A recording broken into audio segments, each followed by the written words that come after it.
E aí, meus amigos, como é que vocês estão? Hoje a gente vai comentar as novidades do STF, as principais notícias, o informativo também recente do Supremo, que é o informativo 1200 do Supremo Tribunal Federal. Calma que tá acabando o ano, mas ainda tem mais dois, tá? Fica tranquilo aí que a gente vai, se Deus quiser, se ver por aqui. Ou melhor, se você estiver gostando, você precisa se inscrever aqui no canal, comentar, de fato, isso aqui tá sendo útil para você. Senão a gente, enfim, deixa de lado, vai fazer outras coisas que merecem atenção. Comenta aqui embaixo, quero ver seu comentário de verdade. Vamos lá, simbora. Olha, o primeiro julgado muito importante do Supremo, né, do plenário, foi na DI 7754.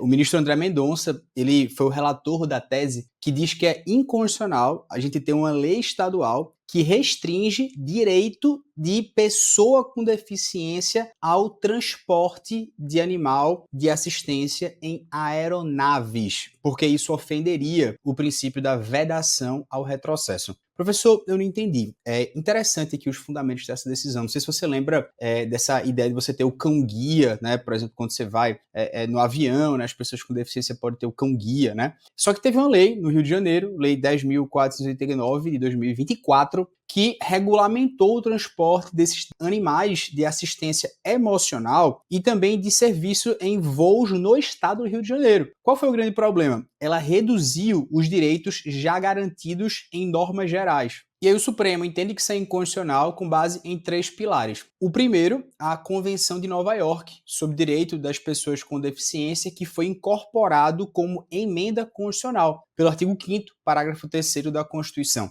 Ela garante a acessibilidade ao transporte, incluindo os animais de assistência. O segundo fundamento foi a Convenção de Chicago sobre a Aviação Civil, que foi incorporada no nosso ordenamento jurídico como lei ordinária, que também assegura esse direito. E o terceiro fundamento, embora o tema seja de proteção e integração social das pessoas com deficiência, que está com base no artigo 24, inciso 14 da Constituição Federal, e não transporte aéreo em si, ou seja, o que daria, portanto, competência suplementar aos estados, o Supremo disse que não é permitido um retrocesso protetivo. Ou seja, a lei estadual ela estabeleceu várias restrições. Ela limitou qual o tipo de animal que poderia entrar. Ela estabeleceu a possibilidade de você cobrar em algumas situações. Ela permitiu você excluir alguns animais de acordo com o peso dele ou de acordo com a raça. Então, tudo isso configurou uma redução de direitos já garantidos. E o Supremo foi categórico. Sob argumento de exercer uma competência concorrente, o Estado não pode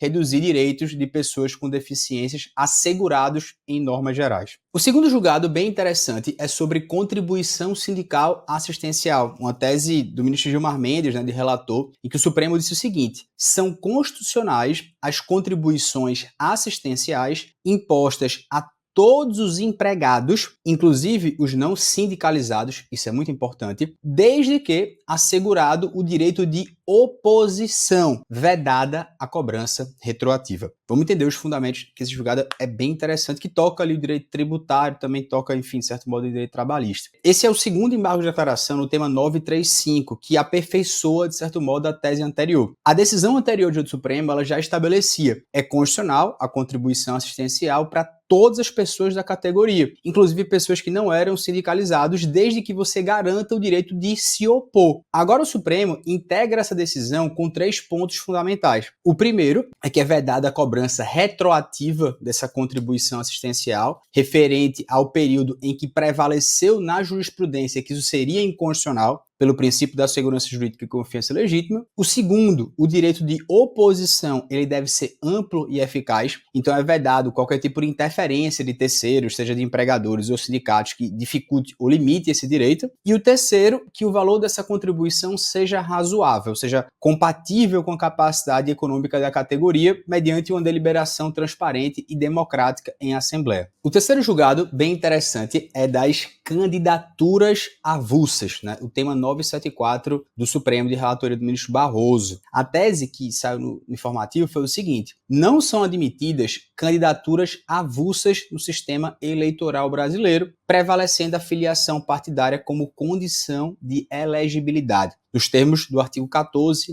parágrafo 3º, inciso 5º da Constituição Federal. Professor, quais foram os fundamentos desse julgado? Esse julgado é muito importante porque ele fecha definitivamente a questão das candidaturas sem partido no nosso país. E o Supremo reconheceu que a proibição dessas candidaturas avulsas, ela foi introduzida no Brasil em 1945 pela Lei Agamenon como um mecanismo autoritário para limitar a competência, a competição eleitoral e também para favorecer o grupo que estava no poder. Então, era um contexto histórico muito negativo. Mas hoje, o nosso sistema jurídico atual, ele é inequívoco. Primeiro, a Constituição 88, ela é explícita, ao definir filiação partidária como uma condição de elegibilidade. Não é uma opção do poder constituinte, é uma garantia estrutural da democracia representativa brasileira. Segundo, a vinculação a partidos, ela é fundamental para você organizar e integrar o sistema representativo.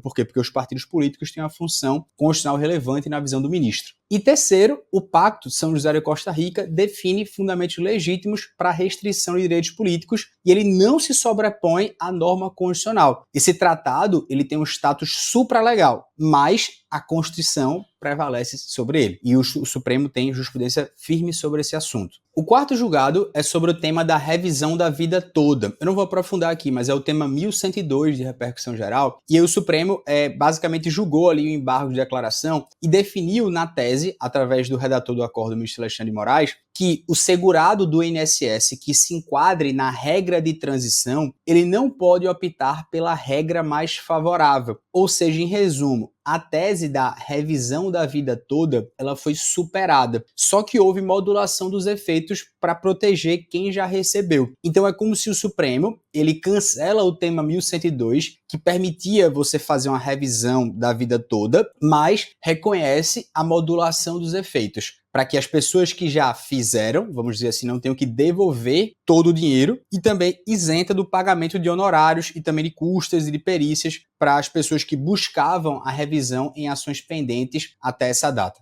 O quinto julgado, bem interessante, que trata sobre o processo civil, é sobre o incidente de assunção de competência, mas no Supremo Tribunal Federal. Isso eu achei bem interessante. A tese, ela diz que o incidente de assunção de competência, ele pode ser excepcionalmente instaurado diretamente no Supremo Tribunal Federal nos processos que sejam de competência originária e também recursal ordinária. Só que mediante uma proposição do próprio relator. Não cabe recurso se esse relator não propor esse incidente. Essa foi a tese do Supremo Tribunal Federal. Quais foram os fundamentos? Esse julgamento é importante porque ele define a aplicabilidade do IAC no Supremo. E o IAC está previsto no artigo 947 do Código de Processo Civil para os tribunais em geral. A grande questão é, será que ele se aplicaria ao Supremo Tribunal Federal? E o Supremo estabeleceu parâmetros muito claros aqui. Primeiro, que as normas do CPC sobre IAC são compatíveis com o regimento interno do Supremo, e isso, portanto, reforça a posição institucional do Supremo, também no sistema de precedentes. Segundo, que no STF esse IAC é cabível em duas hipóteses. Primeiro, quando há competência originária, e segundo, quando a competência é recursal ordinária. Terceiro ponto, isso aqui é muito importante. O IAC, ele é incompatível com recursos extraordinários. Por quê, professor? Porque para preservar a fronteira conceitual desses institutos que são diferentes, o Supremo disse que no recurso extraordinário ele já tem a repercussão geral que foi criada pela Constituição Federal. Então, sobrepor o IAC e repercussão geral criaria uma grande confusão e prejudicaria o sistema. Eu acho isso aqui bem cara de prova. Beleza, meus amigos? Esses foram julgados importantes aqui do Supremo dessa semana. Espero que você tenha aprendido. Se não, pelo menos eu dei uma faísquinha aqui. Você vai acertar a questão objetiva, vai ficar no mínimo curioso. Isso aqui com certeza vai cair em prova. Se você gostou, comenta aqui nesse vídeo. Eu vou adorar ver seu comentário. Um grande abraço.